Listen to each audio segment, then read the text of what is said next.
Salut les SAVistes, c'est Stéphane d'Easy SAV. Dans la vidéo d'aujourd'hui, je vais vous expliquer comment contrôler un thermostat d'ambiance à contact sec. Les symptômes que vous rencontrerez sur votre installation lorsque vous avez un problème sur le thermostat sont une température basse, une chaudière qui tourne en permanence, une chaudière qui reste en attente, ou alors une chaudière qui n'arrête pas de démarrer et de s'arrêter. Avant de commencer le contrôle, je vais vous expliquer ce qu'est un thermostat d'ambiance à contact sec. Un thermostat d'ambiance est un appareil qui permet de contrôler la température à l'intérieur des locaux. Lorsque la température ambiante passe en dessous de la consigne, le thermostat met la chaudière en demande ou la pompe de circulation en marche.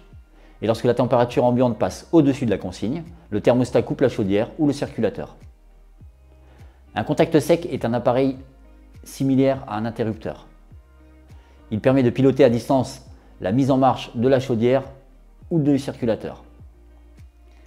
Lorsque le contact sec s'enclenche ou se déclenche, on peut entendre un petit clic au niveau de l'appareil. Maintenant, nous allons passer à la partie test. Pour cela, je vais avoir besoin d'un thermostat à contact sec et d'un multimètre.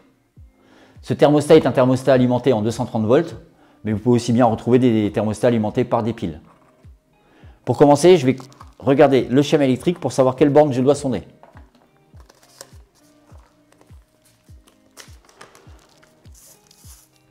Donc sur le schéma, je vois que la borne commune est la borne numéro 1 et que la borne normalement ouverte est la numéro 3. Je vais donc tester mon thermostat en demande entre la borne numéro 1 et la borne numéro 3. Pour effectuer ce test, je vais mettre mon multimètre en fonction contrôle de continuité, c'est-à-dire beeper.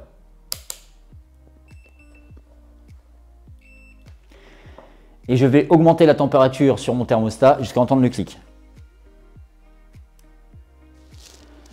Ensuite, je vais venir positionner mes pointes de touche au niveau des bornes 1 et 3 de mon thermostat.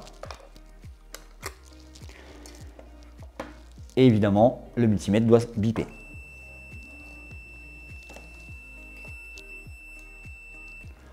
Je peux aussi contrôler que le multimètre arrête de sonner lorsque je baisse la température. Et il devrait arrêter de biper pile poil au moment où on entend le clic au niveau du thermostat.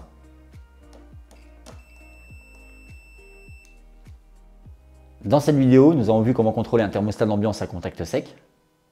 Mais une autre méthode consiste aussi à aller directement au niveau de la chaudière, poser un shunt au niveau du raccordement du thermostat. Et si la chaudière démarre, c'est très certainement que le thermostat a un problème. N'oubliez pas aussi que depuis fin novembre 2022, le contrôle des appareils de régulation est obligatoire lors des entretiens de chaudière. Easy SAV vous remercie d'avoir regardé cette vidéo.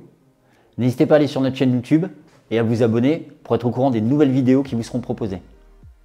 L'équipe d'Easy SAV vous souhaite de très bons dépannages.